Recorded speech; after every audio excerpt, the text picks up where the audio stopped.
अस्सलाम वालेकुम नाज़रीन, मैं तुसाना मेज़बान मोहम्मद औरंगज़ेब प्रोग्राम पहाड़ी रंग नाल। अज हमारी गुफ्तगू का जिहड़ा मौजू है ये एक वीडियो नज़र तो गुजरी है, उस पर डिस्कशन होसी। कोटली आवाज़ विच सईद भट्ट साहब अपनी ज़बान विच वीडियो बनाने, उन्हें एक इंटरव्यू किया। ये जनाब नाथ खान ये कोटली नी साड़ी शान है, इज्जत है।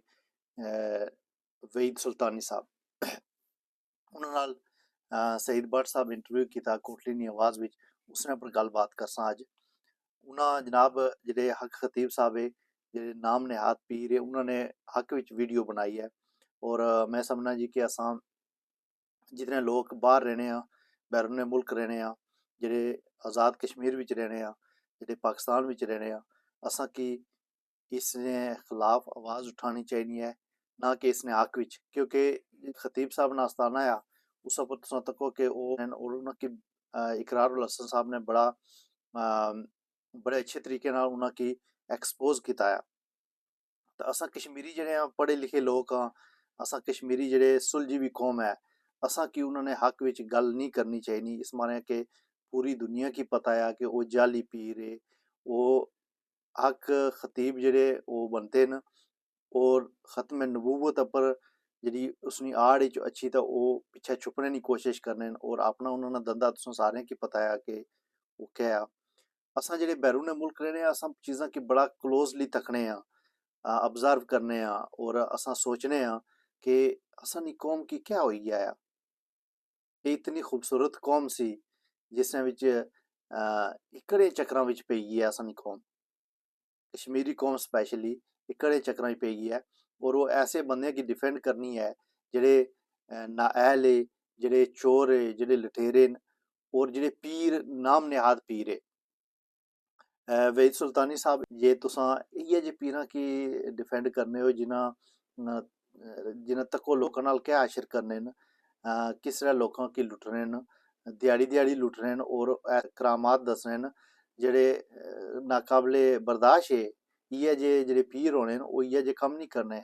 पीरां ना ते जेह्ड़ा वली है अल्लाह ने, उन्हां ना ते कम्म ही होर है, उन्हां दी कम्म ही मखलूक दी खिदमत है। वो खिदमत नहीं करी रहे, वो लंगर फ्री देने न, और जेह्ड़े उत्थै बंदेआं की बुलाने न नाता शाता पढ़ने आस्तै, उन्हां की भी खुले पैसे देने न, क्योंकि उ'नेंगी पता कि एह् असां ने नुमाइंदे न, एह् असां नाल गल करसन। ते वहीद सुल्तानी साहब एह् गल्ल भी आखी जी कि जिस बंदे गी जुलना उत्थै नाल, यकीन मन्नो कि उन्हां दी आवाज़ बड़ी खूबसूरत है, वो बड़े अच्छे इंसान भी हैन। लेकिन उन्हां दी इस गल्लै पर असां सारें की इस गल्ला ना दुख है कि वो ऐसे बंदे सपोर्ट करने जेह्ड़े सारी दुनिया की पता कि वो एक्सपोज होई गे, और वो चोरी लुट मार करने लोकां नाल, गरीब लोकां नाल। और वो जेह्ड़े दिहाड़ीदार मजदूर है, वो जेह्ड़े आम बंदे उन्हां कोलों, ते उन्हां एह् गल्ल एह् भी आखी जी कि गड्डियां भी ते देने न, बंदे प्लाट देने न, कि'यां देने न उन्हां की, उन्हां केह्ड़ा कम्म करने न बई। ओह् जेह्ड़ी दुआ है ओह् अल्लाह कोलों, अल्लाह तआला कोलों दुआ मंगो, आका दो जहां सर्वे कायनात, और जेह्ड़े अल्लाह ने नेक वली है। एह् जेह्ड़ा तुसां तरीका पोड़ेआ वा ना कि हक खतीब होर अइसन तो वो चुप चुप करसन, यकीन मन्नो उन्हां की कलमा भी कोई नहीं अचना। ये कोटली ने बंदे बुझो, ये उन्हां की कलमा को नहीं अचना। तो यकीन मन्नो कि उन्होंने पिछे टुरी तो तुसां अपनी इज्जतां भी खत्म करसो ते दौलतां भी खत्म कर, मजहब है उस चू खारज होसो। क्योंकि ऐसे लोकां की मन्ना, ऐसे लोकां नी तुसां ते वहीद साहब तुसां ते बड़े अच्छे नात खां हो।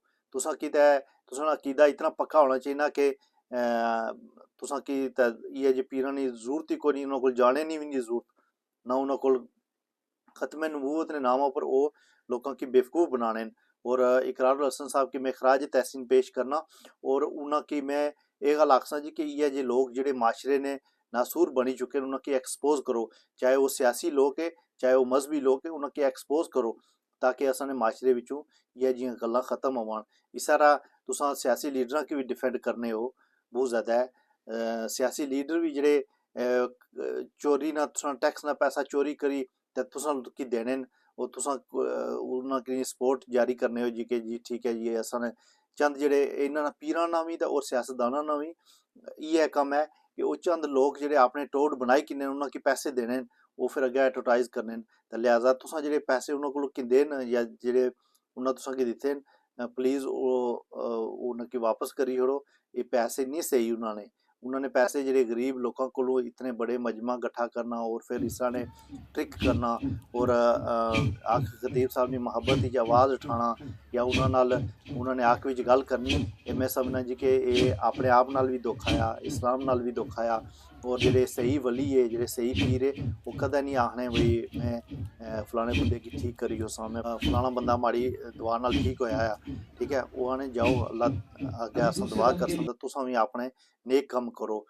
जिस गुलार शरीफ वाले पीर है जाहिद सुल्तानी साहब ने उन्होंने जिक्र किया। मैं समझना जी कि असने खिते विच अगर कोई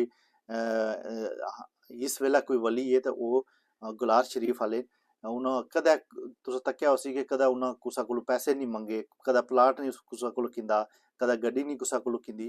तां खतीब और इतने कीजे कि वो हर चीज़ एक्सेप्ट करी किने, चाहे लाल वै चाहे राम वै। इस मारे इस कोटली ने लोगों की मैं एक गल आखसां कि मैं ये जी वीडियो तकी है उस तो बाद मैं अपने लोगों नाल गल करा कि इ'यै जे लोगों की एक्सपोज करो, इ'यै जे लोगों की सपोर्ट ना करो, इ'यै जे सियासतदान, इ'यै जे पीर उन्होंने तुसां कंडेम करो। पढ़े लिखे लोग को, नौजवान हो, हमारी सारी नौजवाना की तो पूरी कश्मीरी कौम की ये रिक्वेस्ट है कि ये जे लोगों ने खिलाफ आवाज़ उठाओ, इन्होंने लोगों की कंडेम करो ताकि इस माशरे ने ये जी बुराई है इसकी खात्मा करा।